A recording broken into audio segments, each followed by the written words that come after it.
Bismillahirrahmanirrahim. Assalamualaikum warahmatullahi wabarakatuh. Innal hamdalillah nahmaduhu wa nasta'inuhu wa nastaghfiruh wa na'udzu billahi min shururi anfusina wa min sayyiati a'malina.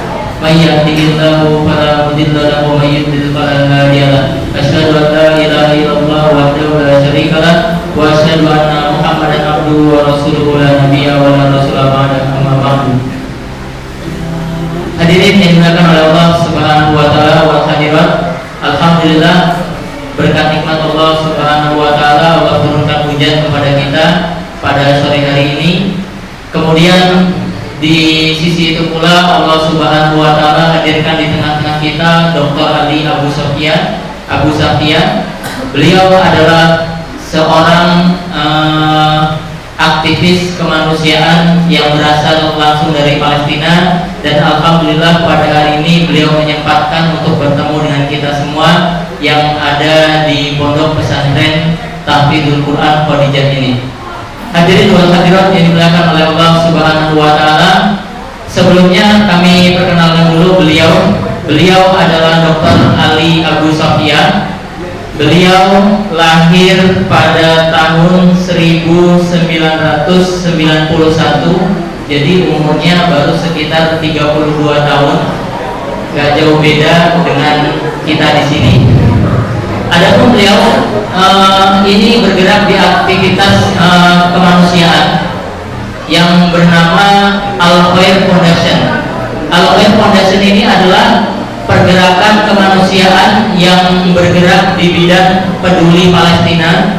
Di antaranya adalah dengan menyalurkan infak dan sedekah dari seluruh negeri kepada penduduk rakyat Palestina, dan terutama di bulan Ramadan ini adalah mereka menggalang dana untuk mereka berikan kepada rakyat-rakyat Palestina yang berpuasa. Dan tadi saya sempat ngobrol dengan beliau bahwasanya nanti kita punya program, yaitu akan diadakannya penggalangan dana ketika menjelang Idul Adha, di mana rakyat Indonesia pun bisa berkurban dengan memberikan harta terbaiknya, kemudian nanti dikasihkan ke Palestina dan dibelikan sapi atau kambing dan akan disembelih dengan menyertakan nama orang-orang yang berkurban dari Indonesia itu tersendiri.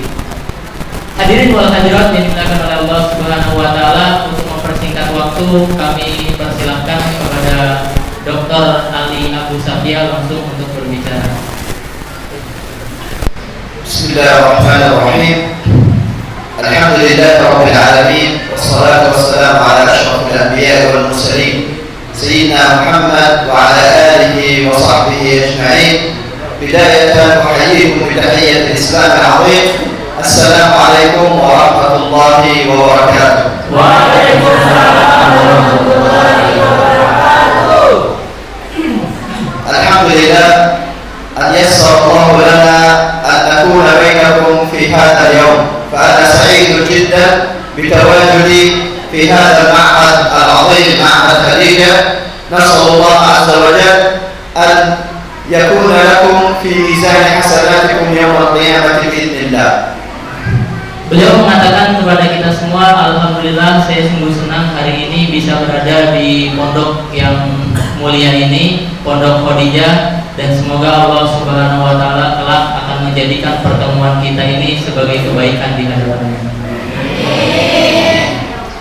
وأشكر القائمين على هذا البرنامج من منسقين البرنامج وأيضا المؤسسة هنا أو المعهد خديجة على استقباله لنا في هذا اليوم المبارك من هذا الشهر المبارك، فجزاكم الله خير الجزاء وأحسن الله إليكم.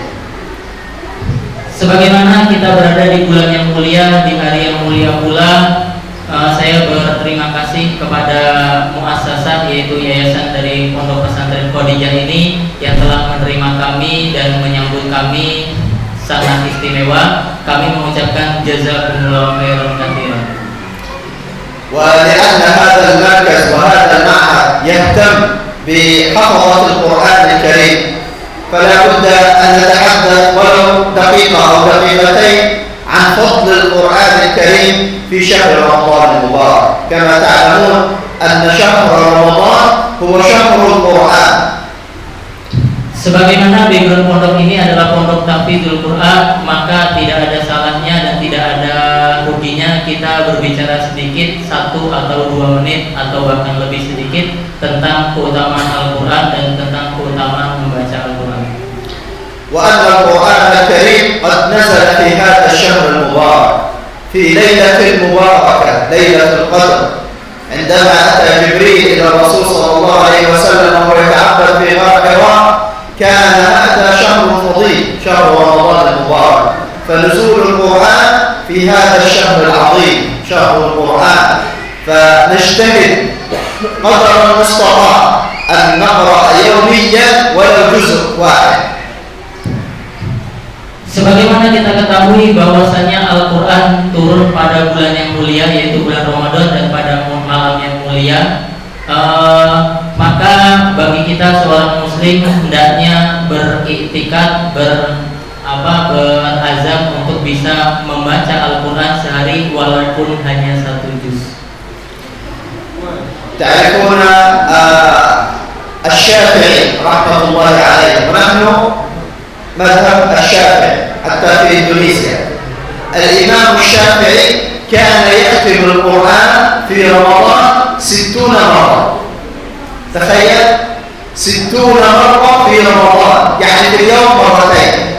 لا ينشغل بأي شيء سوى القرآن، لا يفتح كتب العلم وغيره، القرآن فقط، لأنه يعلم جيدا أننا في شهر القرآن.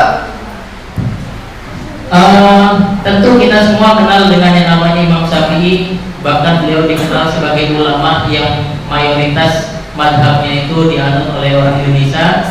Bahwasanya beliau ini dikenal sebagai ulama. Beliau ketika bulan Ramadan itu beliau meninggalkan kitab-kitab beliau dan lebih fokus kepada Al-Quran. Bahkan bisa disebutkan dalam 1 hari itu 1 hari 1 malam beliau bisa khatam 2 kali Al-Quran. Masya Allah. وحافظ القرآن يأتي يوم القيامة، هذا للأخوات التي تحفظ القرآن، يأتي يوم القيامة يقول الله عز وجل اقرأ وارتقي، اقرأ ورتل وارتقي، فإن منزلتك عند آخر آية تقرأها. Dan beliau mengatakan bahwasanya orang yang menghafal Al-Quran itu adalah penjaga Al-Quran itu sendiri, dan nanti akan dikatakan kepadanya pada hari kiamat, Iqra wartaqi, baca dan naiklah engkau, fa inna manzilataka, sesungguhnya tempatmu nanti adalah sesuai dengan akhir surat atau akhir ayat yang engkau baca. والماهر في قراءة القرآن مع السفرة الكرام البررة. Dan orang yang pintar dalam membaca Al-Quran itu kelak akan dikumpulkan dengan safaratil bararah, para malaikat yang mulia. وأما أحيانا نقول أنا يعني لا أستطيع أن أقرأ اللغة العربية لغة القرآن، وإذا أقرأ مخارج الحروف تكون خاطئة وتحته، يعني صعب أن أقرأ القرآن. كيف يا شيخ؟ نقول حديث الرسول صلى الله عليه وسلم بما معنى الحديث أن الذي يقرأ القرآن ويتعتع به فله أجران، أجر القراءة وأجر التعتع الصعوبة في القراءة. فتخيل نحن في شهر رمضان المبارك حرف من القرآن بحسنة، والحسنة ب10 أمثالها، والله يضاعف لمن يشاء. فإذا كانت لك أجر يصبح لك أجران، 10 يصبح 20 و40، والله عز وجل يضاعف لمن يشاء. Beliau mengatakan terkadang kita itu mengeluh tentang sulitnya membaca Al-Quran karena Al-Quran itu menggunakan bahasa Arab. Tapi jangan khawatir, karena Rasulullah telah menjamin barang siapa yang membaca Al-Quran sedangkan dia terbata-bata dalam membacanya, maka dia dapat 2 pahala. Pahala pertama adalah pahala dia membaca Al-Quran, dan pahala yang kedua adalah pahala dia sulit untuk membaca Al-Quran itu adalah merupakan pahala juga.